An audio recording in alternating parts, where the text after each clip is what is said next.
So thanks for being here today, everybody, and thanks for those tuning in online.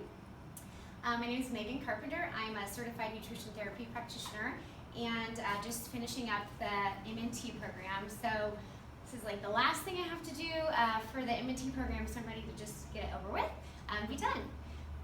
Excuse me. So today we're going to be talking about nutrition strategies for inflammatory bowel disease. So there are a couple of reasons that I chose this topic. One, from a personal standpoint, I have two friends with IBD. One has Crohn's, one has ulcerative colitis. They both manage their disease much differently, but the one with ulcerative colitis I met years back before I even knew about nutritional impacts on gut health and everything. This is way before I started NTI. And so she was managing her ulcerative colitis naturally, without meds, just with clean eating, as she called it. And she was thriving. And so that was the first time I had experienced someone modifying their health so drastically through nutrition, and I was pretty fascinated by it. So then once I started the NTI program, I was naturally kind of drawn towards gut dysfunction and nutrition, and IBD was just kind of the topic I picked. So that's personally, and then from a professional standpoint, the conventional medical approaches to IBD are, I think, lacking. There's limitations and potential complications such as untoward drug-related side effects,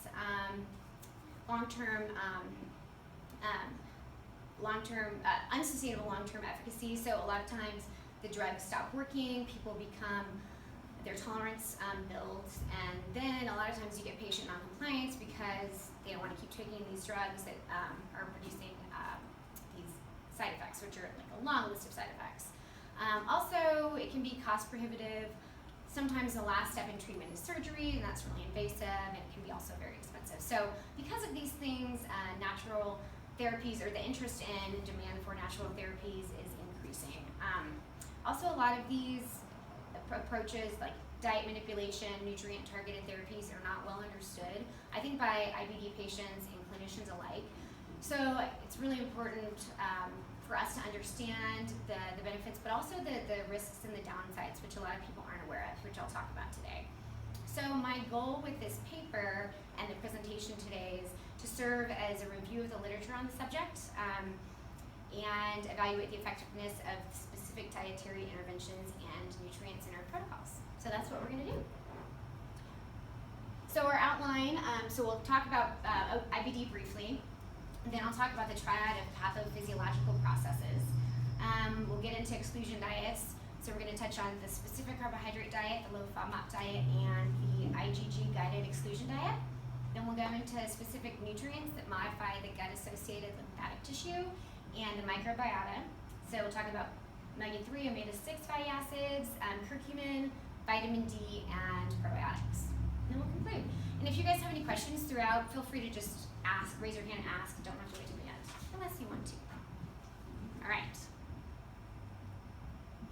So IBD, as most of you probably know, it's just a term for a group of chronic relapsing inflammatory conditions within the GI tract. So the two primary conditions are Crohn's disease and ulcerative colitis. And I've got a kind of table here that shows the differences in each disease. But symptoms will depend on which area of the GI tract is infected.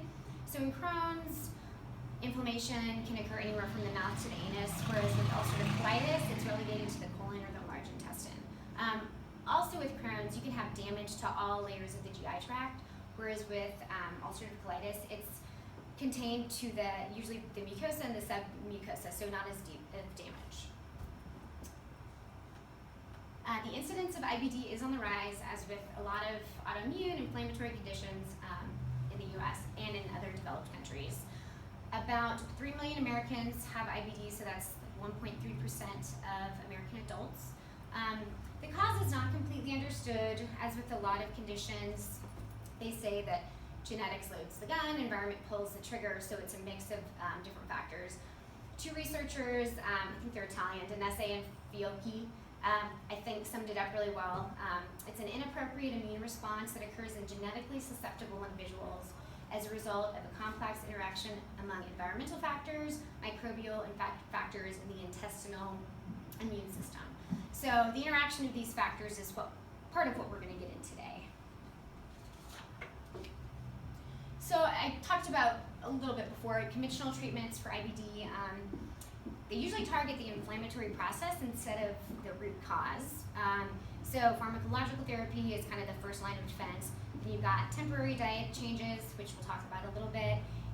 And then last, surgery, which is more invasive and costly. And usually the more extreme measure, if they have to remove an area of disease bowel or something like that. So then complementary or alternative treatments aim to target the underlying cause of the inflammation and not just the inflammation itself. So that's diet modification, supplemental nutrients, and then herbal remedies. All right, so the triad of pathophysiological processes, so dysbiosis, intestinal permeability, and immune function. So basically, IBD is a multifactorial disease process involving these three components of the GI tract. So in health, homeostasis exists between these components, but in IBD it does not. So this is a great image. I think I have there it is. Okay, so we've got health over here, and then we've got IBD over here. And as you can see, so this is a good representation of all the malfunctions, basically, of these three components. So we've got an increase in the pathogenic or parasitic bacteria, the green stuff, and then a decrease in the commensal or beneficial bacteria here. We've got, so that's the dysbiosis. We've got leaky gut, so these are the tight junctions that should be held together very tightly. Held these enterocytes together very tightly, but they don't, and so then these particles are coming through here. And then they are potentiating the immune system. So you've got the T cells attacking these pathogenic bacteria. So this is all three processes represented here. So you guys have all heard about dysbiosis. It's a very hot topic, especially in nutrition. But it's basically a bacterial imbalance in the GI tract. So in IBD specifically, studies show a decrease in the bacterial species that regulate T cells. And so that's going to modulate the immune tolerance and reduce GI inflammation. They also show an increased abundance in parasitic bacteria and a decreased abundance in beneficial bacteria. So again, you've got that. The scale is tipping towards more bad bacteria and less good bacteria, basically. So most of the research I looked at, and most of the research available, focuses on bacteria, but there is growing research on the role of fungal and viral components in IBD. So that's just something to be aware of, and it's an area of ongoing research. So the question is dysbiosis a cause or consequence of inflammation? And we're not really sure. We don't know at what point it exactly develops, and if inflammation causes it or vice versa. But they're all basically it's a positive feedback loop that kind of potentiates this inflammation. And also, so segue into the next slide, dysbiosis may exacerbate increased intestinal permeability. Also a hot topic, so also known as leaky gut. So we know that the intestinal epithelium is a thin layer of tightly connected epithelial cells that are held together by tight junctions. So we saw that on that first image. It's supported by antimicrobial factors and mucus that usually separates the contents of the lumen, so the food microbes, whatever is going through the tube, from the immune system. So multiple studies that look at IBD have confirmed that the tight junctions that connect those epithelial cells show increased permeability. So they're allowing those particles to come through. Why is that? Several studies have shown that TNF-alpha, tumor necrosis factor alpha, which is one of the main effectors of IBD inflammation, leads to altered permeability. And it kind of does that by inducing apoptosis, of just normal death of enterocytes, increasing their rate of shedding, but then, so their cell turnover, and then it blocks the tight junctions that should fill a gap. So it's basically preventing the tight junctions from sealing and creating a less permeable barrier. So also, as with dysbiosis, we're not sure if it's a cause or consequence of inflammation, but regardless, this increased permeability leads to potentiation of the immune system that can't be adequately regulated in IBD. So, moves on to the disordered inflammatory response. So it's characterized as immune system activation, which leads to a disordered inflammatory response that involves both innate and adaptive immunity. Before, when IBD was first being researched, they initially thought that the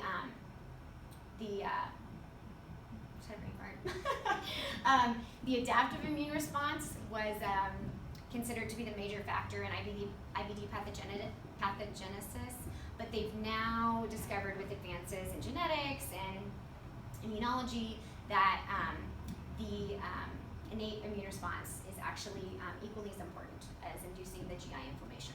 So you've got both acting. So the research shows there's an initial abnormal activation of the innate immune response, then followed by hyperactivity of the adaptive immune response. And then this inflammation is what causes increase in those inflammatory markers and actual tissue damage in IBD. So we've got another image of that. So kind of just a little bit more zoomed in than the first image. So here's like damaged epithelial cells, and you've got the leaky tight junction, so this microbiota coming through, and then you've got this mucosal inflammation. So this, like I said, kind of just becomes a positive, self-sustaining, positive feedback loop of inflammation and tissue damage and dysbiosis and all that stuff. So what do we do about it?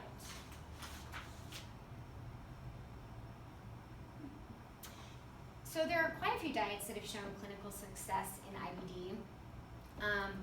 Elemental diets are one, so they're considered a liquid medical food.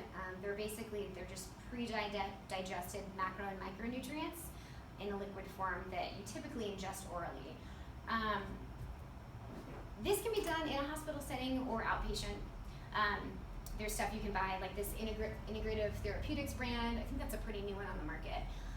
You can also make your own. There's some, but they're pretty complicated.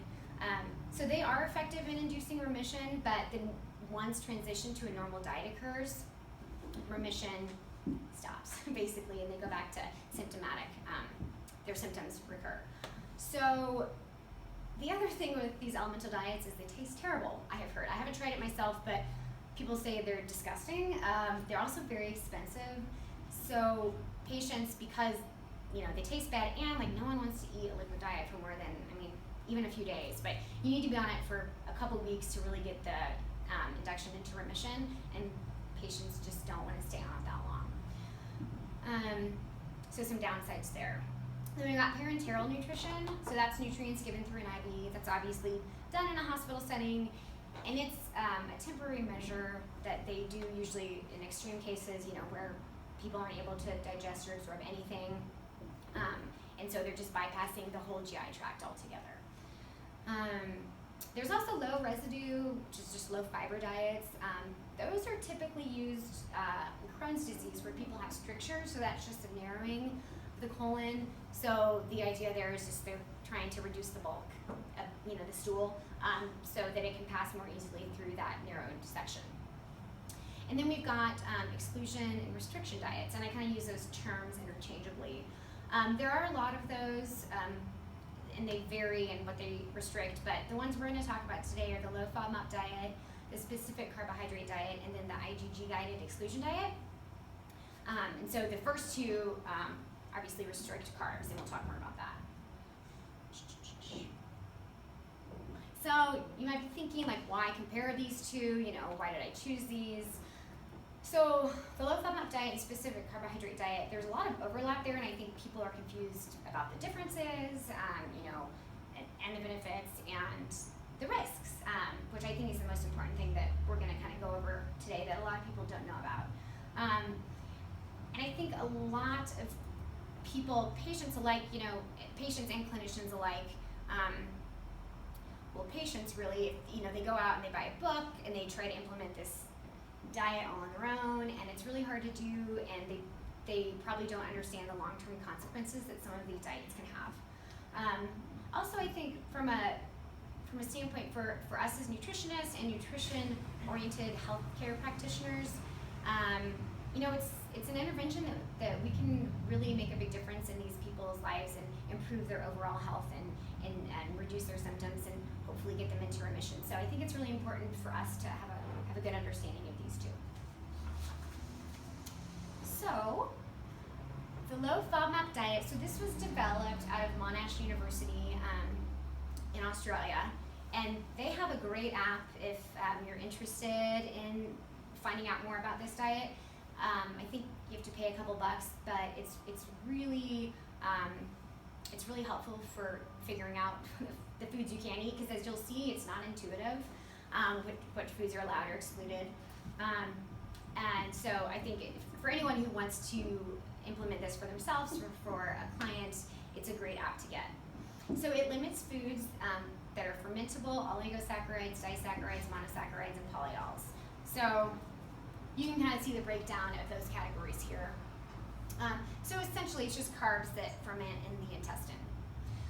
It was actually created for IBS initially, but they have since found clinical success in IBD. There's a lot of symptom overlap with both of those conditions.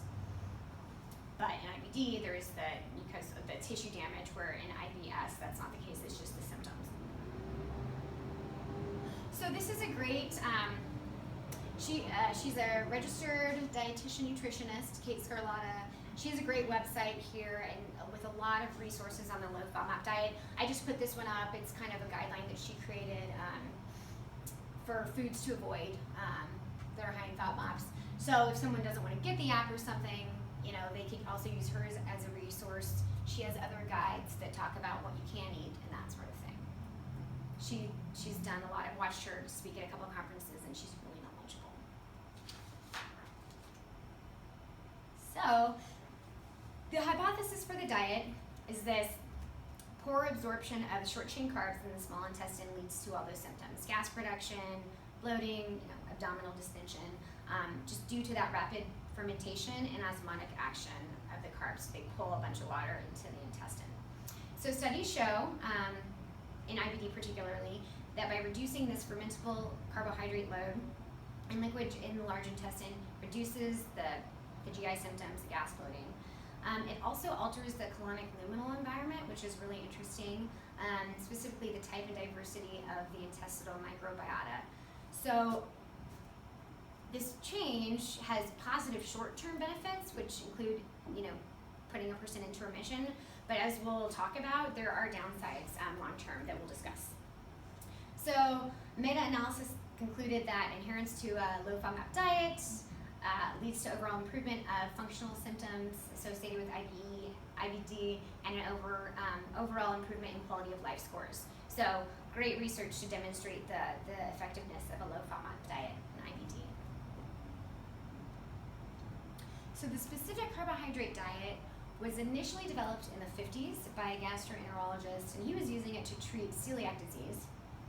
But then it became popularized, I think in the 80s, by Elaine Gottschall, who's a biochemist, in her book, Breaking the Vicious Cycle, which I meant to bring today and I forgot. If anyone hasn't seen it and wanted to look at it.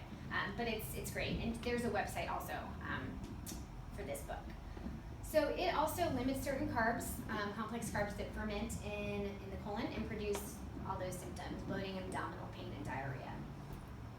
So it allows carbs composed of monosaccharides. So it basically permits all fruits and then vegetables that have more amylose, which is the linear chain polysaccharide. So it has more amylose than amylopectin. So amylopectin is the branched chain polysaccharide. So just a difference in how we digest them. So it excludes all disaccharides and then most polysaccharides. But if there's more amylose than amylopectin, then most of the time they're allowed. So the hypothesis for the diet, so she theorizes that there's a dysfunction in the disaccharadases, so the enzymes that are necessary for the digestion and absorption of those disaccharides in high amylopectin foods. And the hypothesis is that the dysfunction is related to damage to those brush border enzymes, so damage or blockage, and that can be due to excessive mucus production or just damage from toxic substances that's produced by dysbiosis. So the theory is that because of those dysfunction in the enzymes, that people can only optimally absorb the monosaccharides glucose, fructose, and galactose. So studies show it can be an effective tool for patients with IBD, and some might even be able to discontinue the use of their immunosuppressive drugs, which is great. It also has the potential to change the luminal environment and reverse some of the dysbiosis that's going on. So once again, like with the low FODMAP diet, it changes that colonic luminal environment, but that is not necessarily a good thing long term. So comparison of the diets, there's a similar basis for both. They reduce the fermentable carbohydrate loads that feeds the intestinal bacteria, and at the same time nourishing the host with nutrient-dense whole foods, eliminating the processed foods. So the idea is that these poorly absorbed carbs ferment in the intestine and then cause dysbiosis, increase intestinal permeability, and this inflammatory response. So they also produce all those symptoms that are consistent with IBS and IBD. I do that a lot, switch IBS, IBD is an easy thing to do. But so by restricting these fermentable carbs, each diet addresses that triad, those three components that are involved in IBD. So dysbiosis, intestinal permeability, and inflammation. So the differences between the diets are pretty slight. They just revolve around which carbohydrate foods are allowed or excluded. And it gets pretty complex, but it helps to see both diets kind of laid out in front of you. But in general, the low FODMAP diet permits certain foods, like from each food group, so small amounts of food from each food group, whereas the specific carbohydrate diet allows nearly all fruits and vegetables, but doesn't allow any grains. The low FODMAP diet prohibits any fermentable carbs, while the specific carbohydrate diet allows some of those foods like onions, garlic, and honey. And then the specific carbohydrate diet allows fruits with more fructose than glucose, whereas the LFD does not. And there's controversy around foods with more fructose than glucose because for a lot of people, fructose is malabsorbed and then it ferments in the intestine.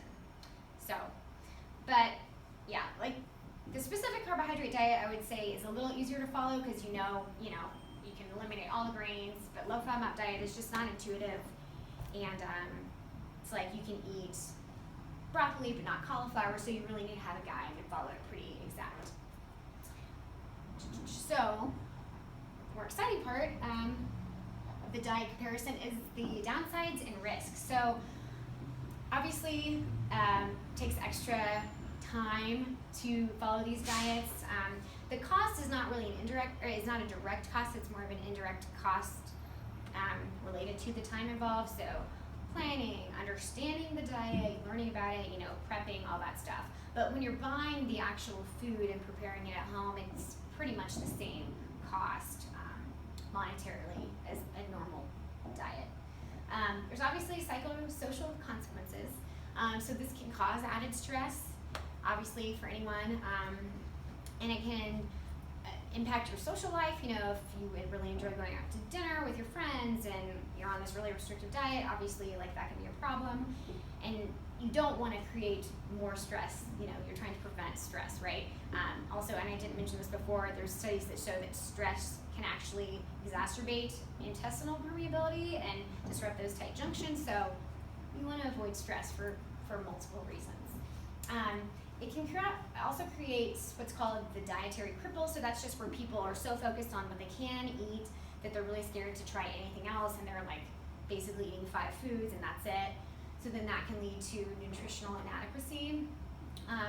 And in IBD, what they see usually is inadequacy in the form of calories, so more of the macronutrients. People just aren't eating enough, so you really want to make sure they're getting enough calories in.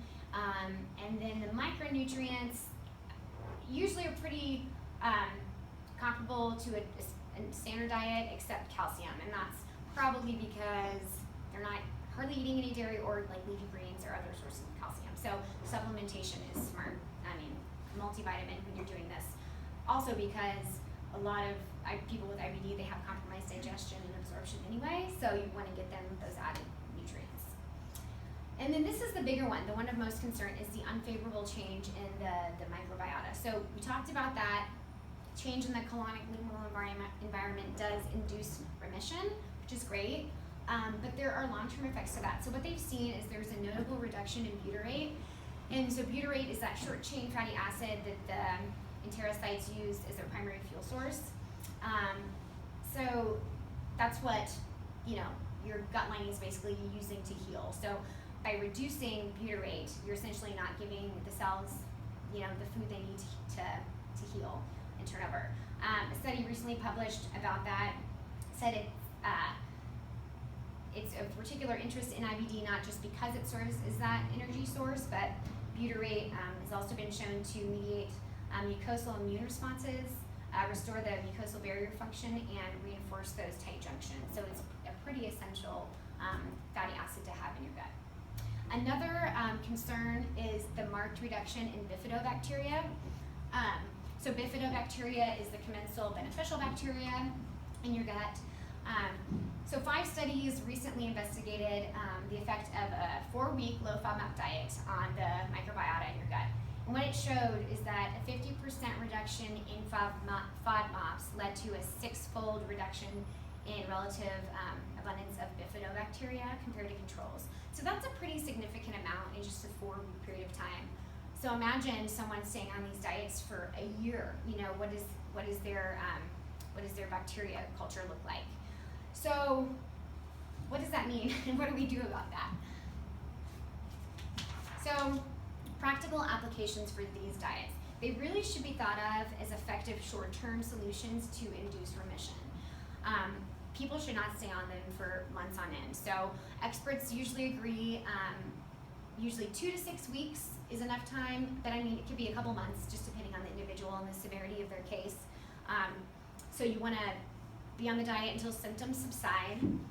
Once they're in remission, then you would do a food reintroduction slowly and monitor symptoms with each food. That could take a long time, obviously. There's a really great, this article here that was published earlier this year talks about the FODMAP diet phase 2 and the re-challenge phase, and it's a really useful kind of guideline on how to do that and why you need to do that. So I recommend this if anyone's interested in learning more about that phase. It can be applied to the specific carbohydrate diet as well. So then with increased inclusion of these well-tolerated fermentable carbs, the proliferation of the beneficial bacteria should increase, and the bacteria that synthesize those short-chain fatty acids should also increase. Then with a less restrictive diet, the other downsides we talked about should be reduced as well. All right, so now we're going to touch on really quickly another exclusion diet is the IgG guided exclusion diet. So IgG is this, so it's a delayed onset food allergy. I know most of you, all of you know what that is, but for those who don't, compared to what we traditionally think of as a food allergy is the IgE immune response, and that would be like the anaphylaxis and hives and immediate, you'd immediately get a reaction. Whereas IgG is different in that you can get symptoms, hours up to 72 hours after you ingest a food. So it's really hard to determine which foods are, provoking these symptoms. So you get a blood test to determine what IgG food sensitivities you have. So the hypothesis is that by removing these problematic foods, you would decrease the inflammation and you would have a reduction in symptoms. It makes sense, you're just basically taking out the foods that are creating this inflammatory response. So a recent study demonstrated just that people with IBD who did an IgG exclusion diet resulted in significant symptomatic improvement and a reduction in inflammatory markers. So there's evidence to back it up, which is great. So the best approach, you could do this as a standalone treatment, or in conjunction with one of the other exclusion diets. That would be very complicated depending on how many food sensitivities a person had. But as an anecdote, I shadowed a naturopathic doctor in Fort Collins, and she worked with IBD patients. And a lot of times she would start with the IgG guided exclusion diet, put them on a whole foods, nutrient dense diet, take out all the processed stuff, and then eliminate their IgG food sensitivities. And a lot of times she would see marked improvement and even remission. So maybe starting with that approach would be smart. And then if someone didn't want to do more of the restrictive specific carbohydrate diet or low FODMAP diet. So that's definitely an option. And then you could also try reintroducing foods in a similar manner. I think depending on how many foods they're reacting to, if it's just 5 and they can live without those 5 foods, then I would say it's fine to just leave them out of your diet entirely. Or if it's like 20, and they really, want to eat beef or whatever, then you could test that by reintroducing the food and see how they react. But depending on their reaction, they might just have to avoid it forever. But that's that. Oh yeah, and then I just have, none of you, I'm sure you guys have seen this before, but this is just an example of the IgG food allergy test. This is from Great Plains. So I think this is page 2 on, but they've got this on their website if you're curious to look and see what one looks like. All right, so now we're going to go into the therapeutic nutrients. So these are nutrients that modify the gut-associated lymphatic tissue or the microbiota. So there are a ton of nutrients out there that have been used in IBD, but I chose to focus on 4 because, well, my paper can only be so long, but also there's a lot of research evaluating the effectiveness of these 4 specifically in IBD, so I figured let's just focus on these guys. So, PUFAs, our favorite fatty acids. So omega-3 versus omega-6. So everybody in here knows the benefits of omega-3s and the kind of the right balance that you want in your diet to have the right level of inflammation. So ideally you want to consume like a 3-to-1 or 2-to-1 ratio of omega-6 to omega-3s. So that's like 3 grams of omega-6 versus 1 gram of omega-3. But we've seen that standard American diets are like a 20-to-1. So there's theories on why that contributes to this increase in inflammatory conditions, kind of autoimmune conditions that we're seeing in this country. But so just the image here shows the primary member of omega-6, linoleic acid, and then the primary member of omega-3, alpha-linolenic acid. And so this is just the biosynthesis, the different metabolites in the body, and they have different actions.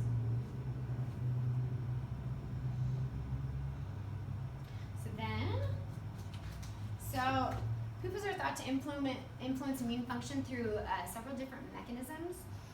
So one is through the fatty acid composition of those immune cell membranes. So studies have shown that you can influence the fatty acid composition of those cell membranes through diet. So that means if you increase your diet, if you have a diet high in arachidonic acid, then you can increase the composition in arachidonic acid, or vice versa. You can increase it in DHA, EPA, depending on what you're eating. So that's good to know because you can pretty quickly impact the composition of those immune cell membranes. The other way that it influences immune function is through eicosanoid production. And eicosanoids are just hormone-like compounds that help mediate inflammation and immunity. So what you can see here is various eicosanoids that are derived from the different omega-6 and omega-3 fatty acids. So we've got arachidonic acid here that goes into these different eicosanoids. We've got prostaglandins and leukotrienes. These have a high pro-inflammatory potential, and then you've got EPA and DHA, which are synthesized from omega-3s, and they have much lower inflammatory potential and also anti-inflammatory potential. So you can see, by theoretically reducing your consumption of arachidonic omega-6 versus omega-3, increasing omega-3, decreasing omega-6, you can balance that inflammation out. Another way that omega-3s reduce the formation of these more pro-inflammatory compounds is because the eicosanoids compete for these enzymes, the COX and LOX enzymes that help create these prostaglandins. So if you're eating more omega-3s, then you're going to have more abundance of them in your system, and they're going to be taking these enzymes for production of the more anti-inflammatory compounds. So these inflammatory eicosanoids have been shown to be elevated in IBD. So that being said, unfortunately, the evidence out there on the benefit of omega-3 to omega-6 in IBD is pretty conflicting.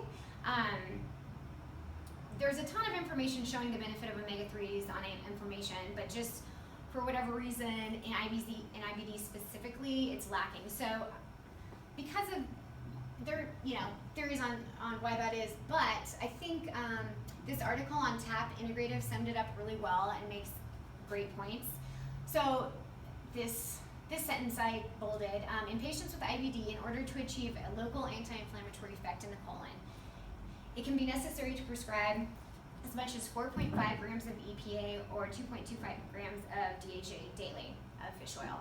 So when provided at this high doses, it does show clinical success in IBD.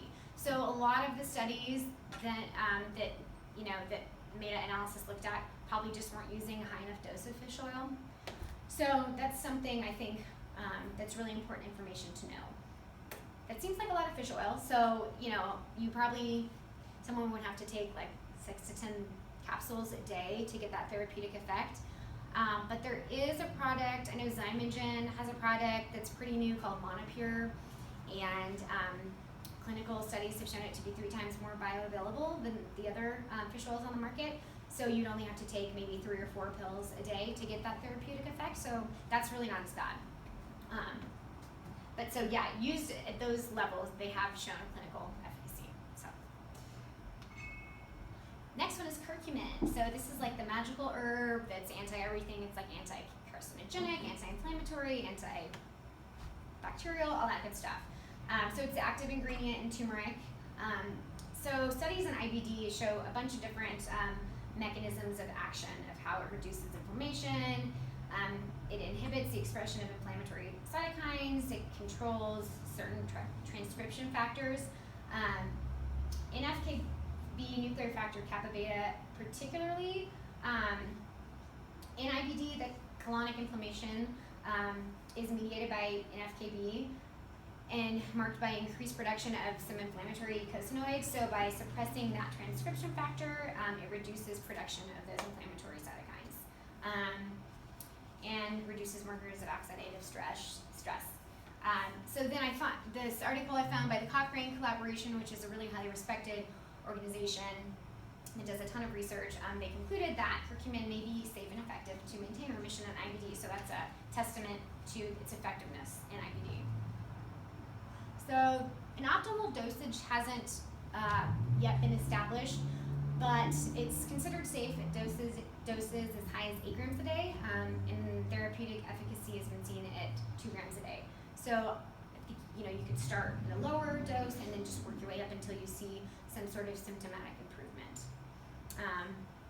And they say, so it's estimated that about 1/3 of the oral intake of curcumin stays in the colon after 24 hours, and it's actually the non-absorbed curcumin that remains in the lumen that has that topical effect in IBD.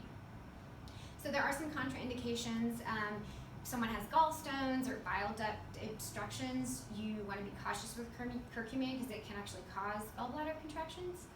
And then if someone's on antiplatelet or antithrombotic meds, just over the counter, aspirin, NSAIDs, should be cautious because of curcumin's blood thinning action. So you don't want your blood too thin. So just be aware of that. It's vitamin D. This is the fat-soluble hormone that's a big immune regulator. It's actually been shown to be deficient in people with IBD. There's a higher percentage of deficiency in northern climates, and there is a higher correlation of people with IBD in northern climates. So there's correlation there. That's probably due to decreased sun exposure. So as an immune regulator, vitamin D has several mechanisms of action in IBD. It's basically related to the production of anti-inflammatory cytokines and then the reduction in pro-inflammatory cytokines. So really just balancing out that inflammation. As I was going through the research on vitamin D, I came across a really fascinating study that stuck out to me and I thought was really important to mention because a lot of people, I don't think, are aware of this. So they evaluated a bunch of patients with IBD, and all things being equal, people who had a serum level of vitamin D, 50 to 59 nanograms per milliliter, had a greater quality of life scores, greater quality of life scores, suggesting that there's this range, target range that correlates to optimal GI health. So I thought that was very interesting.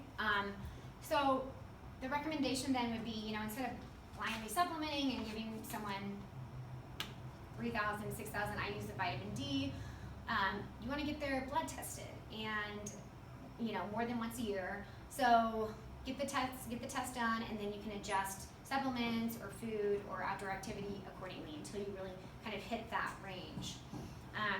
Food sources are pretty scarce of vitamin D. Got liver, egg yolks, fatty fish, that sort of thing. And the main source of vitamin D is through sun exposure. So the precursor, your skin is synthesized to the active form of vitamin D in your body. So yeah. And then the last one, probiotics. So we all know probiotics are great, and they've been a very hot topic for some time for GI health, not only GI health but overall health. With IBD, generalizations about the efficacy of probiotics is complicated because of the different, just tons of different formulations and the different strains studied. So there's ton of different, millions of different strains. So it's really hard, you've got so many to choose from and do research on, that there's conflicting research out there on them. So meta-analysis shows that probiotics don't have much efficacy in Crohn's disease, but they do have significant effect in ulcerative colitis. So the two formulations that have been studied the most extensively in ulcerative colitis are the two up here. E. coli Nissol, 1917, it was discovered in 1917, and it's been shown to be as effective as mesalamine, which is an anti-inflammatory prescription drug, in maintaining remission. So that's great. It does this through a lot of proposed mechanisms of actions, and in contrast to a lot of other E. coli strains, because we hear E. coli and we think, parasitic bacteria, we don't want E. coli. This strain actually doesn't cause damage to the surface of the intestinal epithelium. It actually creates molecules that prevent adhesion of parasitic bacteria, so kind of protecting that mucosal barrier against invasion of the more pathogenic bacterial species. It's also been shown to restore damaged intestinal epithelium through modulation of those tight junctions, so restoring the permeability. Then VSL number 3, it's a mixture of 8 different bacterial strains, 4 lactobacilli, 3 bifidobacteria, and then 1 streptococcus. So it's also been shown to be as effective as corticosteroids in inducing remission in ulcerative colitis. It also increases regulatory cytokines and lowers those pro-inflammatory cytokines. Lastly, certain strains in VSL3 have been shown to produce short-chain fatty acids like butyrate that provide energy to the enterocyte. So this would be probably a good product to use in conjunction with one of the specific carbohydrate diet or the FODMAP diet, since it reduces butyrate. The problem with probiotics and IBD is people with IBD are very sensitive to probiotics, so you want to start really slow at a low dose and then see how they respond, and then you can slowly increase that dose. So although that meta-analysis concluded that probiotics weren't very effective in Crohn's disease. There have been several small studies that have shown that Saccharomyces boulardii, which is that beneficial yeast, actually has a positive effect in maintaining remission and improving that intestinal permeability, so leaky gut. And because the effects of Saccharomyces boulardii are pretty benign, supplementing usually the benefits outweigh the risks there. So there's a lot of ongoing research looking at other probiotic strains, but I would say that supplementing with some of these that I mentioned is a good adjunct therapy to some of the other diet manipulations.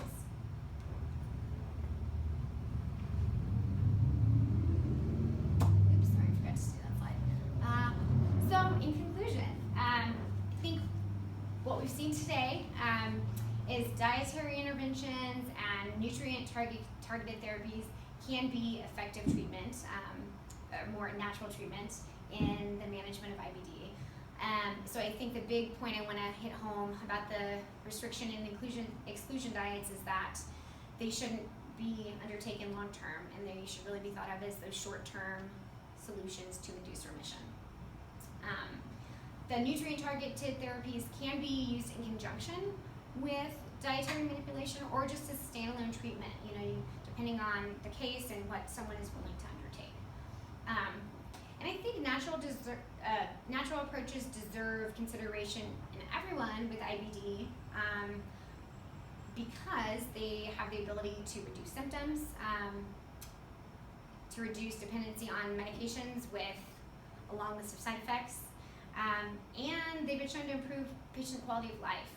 So I think anyone with IBD who's not working with a nutritionist or a nutrition-oriented practitioner could benefit from trying these more natural therapies, or just making sure they're eating a more nutrient-dense whole foods diet, because as we've seen, they're usually undernourished because of their malabsorption issues anyway. So that's it.